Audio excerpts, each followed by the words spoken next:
Serial 2 ही रे दिल में आ गया है में अब आने वाला है ऐसा जबरदस्त और दिल दहला देने वाला ट्विस्ट जो पूरी कहानी को एक नए मोड़ पर ले जाएगा।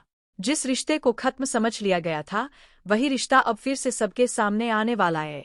लेकिन सबसे बड़ा सवाल यह है कि क्या इस बार भी प्यार जीत पाएगा या फिर गलतफहमियां और रिश्तों की उलझनें सब कुछ हमेशा के लिए खत्म कर देंगी। आने वाले एपिसोड में आप देखने वाले हैं कि संजय और वृंदा की मुलाकात आखिरकार हो ही जाती है। यह मुलाकात किसी प्लान के तहत नहीं होती बल्कि किस्मत उन्हें एक बार फिर आमने सामने ला खड़ा करती है। हॉस्पिटल का वह पल दोनों की जिंदगी बदलने वाला साबित होता है। जैसे ही संजय की नज़र वृंदा पर पड़ती है उसके पैरों तले जमीन खिसक जाती है।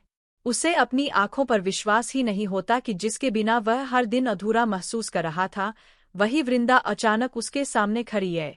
उधर वृंदा भी संजय को देखते ही खुद को संभाल नहीं पाती। उसके दिल में दबी हुई सारी भावनाएं एक ही पल में बाहर आने लगती है। वह अपने जज्बातों को रोकने की लाख कोशिश करती है लेकिन आखिरकार वह संजय के पास जाती है और उसे गले लगा लेती है। यह पल बेहद भावुक होता है। ऐसा लगता है जैसे दोनों के बीच की सारी दूरियां खत्म हो गई हों। लेकिन कहानी यही खत्म नहीं होती। अगले ही पल वृंदा अचानक खुद को संजय से अलग कर लेती है। उसकी आंखों में आंसू होते हैं, चेहरे पर डर साफ दिखाई देता है और बिना कुछ कहे वह वहां से तेजी से भाग जाती है। संजय उसे रोकना चाहता है, उससे सवाल पूछना चाहता है, लेकिन वह कुछ समझ पाता उससे पहले ही वृंदा वहां से जा चुकी होती है। अब सवाल यह है कि आखिर वृंदा इतनी घबराई हुई क्यों थी? क्या वह अभी भी संजय से प्यार करती है? अगर करती है तो फिर वह उससे दूर क्यों भाग रही है? यही सवाल अब संजय को भी परेशान करने वाले हैं। इधर जैसे ही वृंदा दौड़ते हुए बाहर आती है स्वाति उसे उस हालत में देखकर बुरी तरह हैरान रह जाती है। वह समझ नहीं पाती कि आखिर कुछ मिनटों में ऐसा क्या हो गया कि वृंदा का चेहरा पूरी तरह बदल गया। वह लगातार उससे पूछती है, क्या हुआ? तुम इतनी घबराई हुई क्यों हो? किसी ने कुछ कहा क्या? लेकिन वृंदा सिर्फ एक ही बात दोहराती रहती है, मुझे घर जाना है, अभी के अभी घर जाना है। उसकी आवाज कांप रही होती है। उसके चेहरे पर डर, बेचैनी और दर्द साफ दिखाई दे रहा होता है। स्वाति को महसूस होने लगता है कि जरूर कोई बहुत बड़ी बात हुई है जिसे वृंदा उससे छिपा रही है। स्वाति तुरंत उसे लेकर घर पहुंच जाती है। रास्ते भर वह उससे सवाल करती है लेकिन वृंदा खामोश रहती है। उसकी आंखें नम होती है और वह किसी गहरी सोच में डूबी हुई दिखाई देती है। घर पहुंचने के बाद स्वाति आखिरकार उससे पूछ ही लेती है कि आखिर बात क्या है। तब वृंदा जो सच बताती है उसे सुनकर स्वाति के भी होश उड़ जाते हैं। वृंदा कहती है, आज मैंने उन्हें देखा, उसी इंसान को देखा जिससे मेरी शादी हुई थी, लेकिन मैं उनके साथ वापस नहीं जाना चाहती, मैं उनके साथ नहीं रह सकती। यह सुनकर स्वाति पूरी तरह हैरान रह जाती है। अब उसके मन में भी कई सवाल उठने लगते हैं। अगर वृंदा अपने पति से दूर रहना चाहती है तो आखिर वजह क्या है? क्या उनके रिश्ते में कोई ऐसा राज छिपा है जिसके बारे में अभी तक किसी को पता नहीं? या फिर कोई ऐसी गलतफहमी है जिसने दोनों की जिंदगी बर्बाद कर दी? लेकिन असली धमाका तो अभी बाकी है, क्योंकि दूसरी तरफ संजय भी अब चैन से बैठने वाला नहीं है। हॉस्पिटल में वृंदा को देखकर उसके दिल में एक बार फिर उम्मीद जाग चुकी है। वह जानना चाहता है कि आखिर वृंदा उसके सामने आई क्यों और फिर अचानक उसे छोड़कर चली क्यों गई। इसी बेचैनी में संजय आखिरकार स्वाति के घर पहुंच जाता है। लेकिन जैसे ही वह वहां पहुंचता है और उसकी नज़र वृंदा पर पड़ती है उसके होश उड़ जाते हैं। वह समझ ही नहीं पाता कि वृंदा आखिर स्वाति के घर में क्या कर रही है। उसके मन में हजारों सवाल उठने लगते हैं। क्या स्वाति पहले से वृंदा को जानती थी? क्या दोनों के बीच कोई रिश्ता है?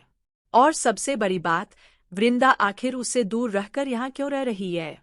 तभी स्वाति संजय को बताती है कि उसे यह लड़की किस हालत में मिली थी और कैसे वह उसे अपने घर लेकर आई थी। स्वाति की बातें सुनकर संजय और भी ज्यादा भावुक हो जाता है। उसे एहसास होता है कि वृंदा ने बहुत कुछ सहा है, लेकिन उस समय वह ज्यादा कुछ नहीं कहता और वहां से चला जाता है। हालांकि उसके दिल को अब भी सुकून नहीं मिलता। वह बार बार वृंदा के बारे में सोचता रहता है। उसके मन में सिर्फ एक ही सवाल गूंजता रहता है, क्या वृंदा सच में उससे दूर रहना चाहती है या फिर कोई ऐसी मजबूरी है जिसके कारण वह यह सब कर रही है? इन्हीं सवालों का जवाब जानने के लिए संजय एक बार फिर अकेले में वृंदा से मिलने पहुंचता है। यह मुलाकात पूरी कहानी का सबसे बड़ा मोड़ साबित होने वाली है। संजय सीधे वृंदा से कहता है, तुम मेरे साथ चलो, यहाँ रहना तुम्हारे लिए ठीक नहीं है, मैं तुम्हें इस हालत में नहीं देख सकता। उसकी आंखों में प्यार भी होता है, दर्द भी और अपने रिश्ते को बचाने की आखिरी उम्मीद भी। लेकिन वृंदा का जवाब सुनकर संजय पूरी तरह टूट जाता है।